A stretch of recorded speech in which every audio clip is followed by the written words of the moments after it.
اللهم صل على محمد وعلى آل محمد كما صليت على إبراهيم وعلى آل إبراهيم إنك حميد مجيد اللهم بارك على محمد وعلى آل محمد كما باركت على إبراهيم وعلى آل إبراهيم إنك حميد مجيد. بزرگان محترم، میرے دینی ایمانی بھائیوں، بزرگوں اور دوستوں،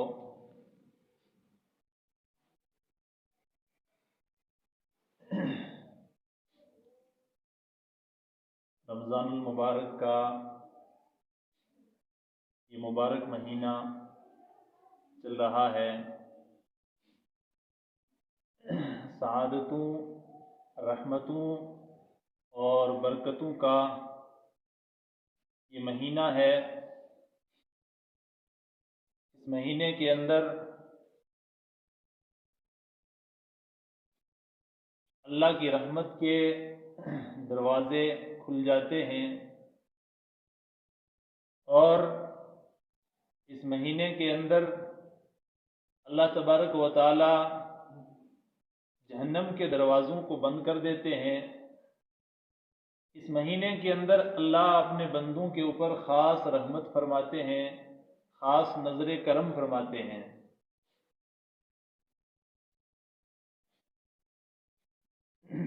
لیکن سعادتیں، رحمتیں، برکتیں ان کو ملتی ہیں کہ جو اپنی جولی پھیلائیں گے،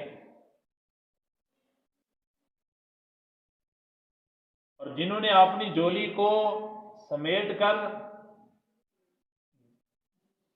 اس طرح بند کر لیا کہ ایسا محسوس ہونے لگے کہ شاید ان کو کچھ ضرورت ہی نہیں ہے، سب کچھ ان کے پاس موجود ہے، تو پھر اللہ تبارک و تعالیٰ کی طرف سے بھی فیصلہ یہی ہوتا ہے کہ جس طرح یہ مستغنی ہو گئے مجھ سے، اس طرح میں بھی ان سے بے نیاز ہوں. تو اللہ کی ذات بڑی عالی ہے، بڑی غیرت والی ہے. دنیا میں آپ نے دیکھا ہوگا کہ بہت سارے لوگ بڑے غیرت مند ہوتے ہیں، اور وہ یہ دعویٰ کرتے ہیں کہ ہم سے بڑا کوئی غیرت مند نہیں ہے. لیکن حقیقت بات یہ ہے کہ اللہ سب سے بڑے غیرت مند ہیں. اللہ سے بڑھ کر کوئی غیرت مند نہیں ہو سکتا ہے. ہم یہ چاہیں کہ اللہ کے حضور ہم ہاتھ نہ پھیلائیں، اللہ کے حضور ہم اپنے دل کو متوجہ کر کے نہ بیٹھیں، تو اللہ کی طرف سے رحمتوں کا نزول ہو جائے، برکتیں حاصل ہو جائیں، مغفرت مل جائے. تو یہ محال است و جنون است و جنون است کہ ایسا ہونا بالکل ناممکن ہے. رسول پاک صلی اللہ علیہ وسلم نے صحابہ کرام کو ایک بار رمضان المبارک میں خطاب کرتے ہوئے فرمایا کہ میرے صحابہ، پتہ ہے تمہارے پیچھے کون آ رہا ہے؟ تمہیں پتہ ہے؟ 3 بار یہ جملہ رسول پاک صلی اللہ علیہ وسلم نے ارشاد فرمایا. تمہیں پتہ ہے تمہارے پاس کیا آ رہا ہے؟ تو جب 3 بار یہ ہوا، صحابہ کے اندر اشتیاق بڑھ گیا، شوق پیدا ہوا کہ کیا چیز ہے وہ کہ جس کے بارے میں رسول پاک صلی اللہ علیہ وسلم نے فرمایا کہ تمہیں پتہ ہے کیا آ رہا ہے، وہ کون آ رہا ہے؟ تو حضرت عمر رضی اللہ تعالیٰ عنہ کھڑے ہوئے اور فرمایا اللہ کے رسول، کیا کوئی دشمن آ رہا ہے کہ جو ہمارے اوپر حملہ آور ہو جائے گا اور ہمیں نیست و نابود کر دے گا؟ اللہ کے رسول صلی اللہ علیہ وسلم نے فرمایا اللہ نہیں، دشمن نہیں آ رہا. پھر حضرت عمر رضی اللہ تعالیٰ عنہ نے فرمایا اللہ کے رسول پھر کون آ رہا ہے؟ کوئی مہمان آ رہا ہے؟ کوئی مسافر آ رہا ہے؟ کہا نہیں، مہمان بھی نہیں، مسافر بھی نہیں، پھر کیا چیز ہے؟ پھر حضرت عمر رضی اللہ تعالیٰ عنہ کے ذہن میں فوراً ایک بات آئی، کہنے لگے رسول پاک صلی اللہ علیہ وسلم کی طرف توجہ فرماتے ہوئے فرمایا کیا وحی آ رہی ہے آپ پر کہ جو ہمارے آنکھوں کے سامنے ہمیں نظر نہیں آ رہی اور آپ کو وہ نظر آ رہی ہے اور آپ فرما رہے ہیں آپ کو پتا ہے، آپ کو معلوم ہے کیا چیز ہے؟ رسول پاک صلی اللہ علیہ وسلم نے فرمایا نہیں، وہی بھی نہیں ہے، وہ جو چیز آ رہی ہے وہ برکتوں والی، رحمتوں والی، عظمتوں والی ہے، اور وہ ہے رمضان المبارک۔ رمضان المبارک کا فلسفہ سمجھنے کے لیے ایک قرآن پاک کی ایک مثال سمجھیں۔ قرآن پاک میں اللہ تبارک و تعالیٰ نے تخلیق آدم کا ایک واقعہ بیان فرمایا کہ ہم نے آدم علیہ السلام کو جنت کے اندر پیدا فرمایا، لیکن اس کا تذکرہ اللہ نے فرشتوں کے سامنے اور اپنی جو مخلوقات انسان سے پہلے پیدا کی تھی ان کے سامنے ان کا تذکرہ فرمایا، اور تذکرہ فرمانے کے بعد ان کو یہ فرمایا کہ جب میں اس کے اندر اپنی روح پھونک دوں، اس کے اندر اپنی جان ڈال دوں، تو فرمایا کہ پھر جب تمہیں جو ہے حکم ملے تو تم اس کو فوراً سجدہ کرنا۔ جب یہ سجدے کا حکم ہوا تو شیطان نے انکار کر دیا اور اس نے تکبر کرتے ہوئے کہا کہ اللہ آپ نے ایک ایسی مخلوق کو سجدہ کرنے کا حکم دیا کہ جو مجھ سے کم تر ہے، کہ جو میری شان کو یہ گوارا نہیں ہے کہ میں اس چیز کے سامنے سجدہ کروں کہ جو مجھ سے کم ہے، اس لیے کہ مجھے تو آپ نے آگ سے پیدا کیا، آگ کی خاصیت یہ کہ میں اوپر کو جاتا ہوں، اوپر اٹھتا ہوں، اور اس کو تو نے مٹی سے پیدا کیا، مٹی کی خاصیت یہ ہے کہ مٹی جو ہے جھک جاتی ہے، تو جھکنا تو اس کو چاہیے، میں کیوں جھکوں؟ یہ تکبر کرتے ہوئے شیطان نے آدم علیہ السلام کو سجدہ کرنے سے انکار کیا۔ لیکن جب تخلیق آدم ہوئی تو فرشتوں کو بھی اعتراض ہوا کہ اللہ کیا ہم تعریف نہیں کر رہے ہیں؟ کیا ہم آپ کی بڑائی بیان نہیں کر رہے ہیں؟ کیا ہم آپ کی عبادت میں نہیں لگے ہوئے ہیں؟ کیا جو آپ کا حکم ہوتا ہے ہم اس کی بجاوری نہیں کر رہے ہیں؟ جب یہ سارا کچھ ہو رہا ہے تو کیا آپ ایک ایسی مخلوق کو پیدا کرنا چاہتے ہیں جو زمین کے اندر فساد برپا کرے گی، زمین کے اندر جرائم کرے گی، زمین کے اندر جو ہے وہ طرح طرح کے گناہ کرے گی؟ کیا آپ ایسی مخلوق کو پیدا کرنا چاہتے ہیں؟ تو اللہ نے فرمایا انی اعلم ما لا تعلمون۔ فرشتوں اور تمام مخلوقات کو یہ خطاب تھا کہ جو بات میں جانتا ہوں وہ تم نہیں جانتے۔ تو فرشتوں نے یہ بات مان لی تو شیطان نے اس کا انکار کیا، اور اس انکار پر شیطان مردود ہوا اور اللہ کی بارگاہ سے اس کو نکال دیا گیا۔ آگ کے انگارے اس کے اوپر برسائے گئے، لیکن جب یہ چھتکار دیا گیا، نکال دیا گیا، تو اس وقت اللہ تبارک و تعالیٰ نے کے سامنے اس نے ایک دعا کی کہ اللہ تھوڑی مدت تک، جب تک کہ مردوں کو دوبارہ اٹھایا جائے اس وقت تک مجھے مہلت دی جائے۔ سارا واقعہ قرآن پاک میں موجود ہے، فرمایا اس وقت تک مجھے مہلت دی جائے۔ تو اللہ نے پوچھا کیا کرے گا؟ مہلت تجھے دے دی جائے تو کیا کرنا ہے تو نے؟ فرمایا کہ میں اب جو ہے تیرے سیدھے راستے کے اوپر بیٹھوں گا اور تیرے نیک بندوں کو گمراہ کرنے کی کوشش کروں گا۔ لَأَمْلَأَنَّ جَهَنَّمَ مِنَ الْإِنسِ وَالْجِنِّ، کہ ضرور بھی ضرور میں ایسے طریقے اختیار کروں گا، ایسا راستہ اپناؤں گا کہ جس سے انسانوں سے اور جنات سے تیری جہنم کو بھر دوں گا۔ میں تو راندائے درگاہ ہوا ہوں، میں تو اللہ تبارک و تعالیٰ کی جو ہے نظروں سے دھتکار دیا گیا ہوں، جہنم کا مستحق بن گیا ہوں، لیکن میں یہ چاہتا ہوں کہ جہنم میں جانے والا میں اکیلا نہ ہوں، میرے ساتھ اور میرے ساتھی بھی ہوں۔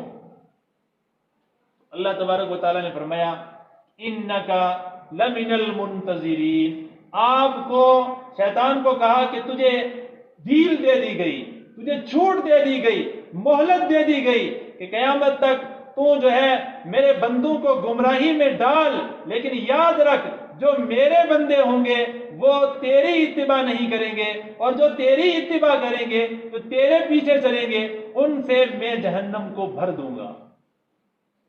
یہ اللہ نے شیطان کو طاقت دی، قوت دی، اور پھر ایک اور اس نے دعا کی۔ حدیث میں اس کا تذکرہ آتا ہے کہ شیطان نے دعا کی کہ اللہ آپ نے مہلت دے دی ہے لیکن تھوڑی میں اور طاقت چاہتا ہوں۔ کیا طاقت؟ کہ میں انسانوں کے اوپر ہیوی ہو جاؤں۔ فرمایا کہ ٹھیک ہے، تیری طاقت اتنی ہوگی کہ جس طرح انسان کے رگوں کے اندر خون چلتا ہے اس خون کے ساتھ ساتھ تو بھی چلے گا، تو بھی دوڑے گا۔ یہ اتنی طاقت اللہ نے شیطان کو دی۔ لیکن اس کے مقابلے میں جب یہی معاملہ حضرت آدم علیہ السلام کے سامنے آیا تو حضرت آدم علیہ السلام نے فرمایا کہ اللہ آپ نے شیطان کو اتنی طاقت دی، اتنی قوت دی، حالانکہ یہ تکبر کرنے والا، یہ نافرمان، اور یہ اب ہمارے اوپر جو ہے طرح طرح سے حملہ آور ہوگا، تو اس کے بچاؤ کے لیے، اس سے ہم کس طرح بچیں، اس کے لیے ہمارے پاس کیا ہے؟ اللہ تبارک و تعالیٰ نے حضرت آدم علیہ السلام کو یہ طاقت اور یہ قوت دی، اور یہ فرمایا کہ دیکھو یہ شیطان کی محنت اتنی لمبی ہوگی، اتنی لمبی ہوگی، اور پھر انسان صرف 2-4 لمحوں کے اندر اللہ کے حضور میں دعا کرے گا تو اللہ تبارک و تعالیٰ کے سامنے توبہ کرے گا، اللہ تبارک و تعالیٰ شیطان کی یہ ساری محنت کو ضائع کر دے گا، اور جو نیکی کا کام کرنے والا ہے، اللہ کے راستے میں اللہ کی طرف جو ہے وہ توجہ کرنے والا ہوگا، وہ اس کی محنت کو اللہ تبارک و تعالیٰ نے فرمایا میں کبھی ضائع نہیں کرتا ہوں اور کبھی ضائع نہیں کروں گا۔ یہ شیطان کو اللہ تبارک و تعالیٰ نے جہاں یہ طاقت دی، وہیں پر اللہ نے انسانوں کے اوپر یہ نوازش بھی کی ہے۔ اس نوازش سے اور پھر رسول پاک صلی اللہ علیہ وسلم نے فرمایا کہ میری امت کو اللہ تبارک و تعالیٰ نے جو رمضان المبارک کا یہ مبارک مہینہ دیا ہے، یہ اس کے ذریعے سے شیطان کی جتنی محنتیں ہیں وہ سب ضائع ہو جاتی ہیں۔ جب رمضان المبارک کا مہینہ آتا ہے تو شیطان چیختا اور پکارتا ہے اور جو ہے چلاتا رہتا ہے، اللہ تبارک و تعالیٰ اس کی یہ ساری محنت ضائع کر دیتے ہیں۔ لیکن سوال یہ ہے کہ کیا ہم نے اس کی کوشش کی کہ ہم اپنے رب کو راضی کریں اور وہ کام کہ جن کاموں کے بارے میں اللہ تبارک و تعالیٰ نے منع فرمایا ان سے رکتے ہیں کہ نہیں رکتے ہیں؟ رمضان المبارک کا یہ مبارک مہینہ ہے، ہم میں سے ہر ایک روزے سے ہوتا ہے، لیکن روزہ رکھ کے جن کاموں سے رکنا ہے ان کاموں سے اکثر لوگ ہم میں سے نہیں رکتے ہیں۔ خطبے کے دوران میں نے ایک حدیث مبارکہ آپ حضرات کی خدمت میں عرض کی تھی کہ رسول پاک صلی اللہ علیہ وسلم نے فرمایا اذا کان صوم احدکم، کہ جب تم میں سے کوئی بندہ روزہ دار ہو، روزہ رکھا ہوا ہو، تو اس کو فلا یرفث ولا یسخب، اس کو چاہیے کہ وہ فسق و فجور والے کام نہ کرے۔ فسق و فجور، یہ یرفث کا جو لفظ ہے اس کے اندر یہ تمام چیزیں آ گئی کہ جو فسق و فجور کی جو ہے جڑ ہوتی ہیں، جیسے کسی کو روزہ رکھ کے گالی دینا، اسی طرح کسی کی غیبت کرنا روزہ رکھ کے، اسی طرح کسی کو جو ہے برا بھلا کہنا اور لڑائی جھگڑے کرنا اور جھوٹ بولنا، اور اسی طرح حسد کینہ وغیرہ اپنے دل میں اس کو جگہ دینا، یہ ساری کی ساری چیزیں رفث کے اندر آ جاتی ہیں۔ اور اسی طرح وہ باتیں کرنا، وہ کام کرنا کہ جس کے ذریعے سے انسانی شہوت ابھرتی ہے، اور یہ تمام چیزیں رسول پاک صلی اللہ علیہ وسلم نے فرمایا اذا کان صوم احدکم، کہ جب تم میں سے کسی بندے کا روزہ ہو تو فلا یرفث ولا یسخب، تو ایسی صورت میں وہ فسق و فجور والے کام نہ کرے۔ اور پھر رسول پاک صلی اللہ علیہ وسلم نے اس سے بچنے کا ایک اور طریقہ بتایا، وہ کیا ہے کہ فرمایا اذا کان سابہ، کہ جب کوئی بندہ آپ کو گالی دے رہا ہو رمضان المبارک کے مہینے میں، روزے دار کو بندہ کوئی گالی دے تو اس کا جواب آپ گالی سے نہ دیں۔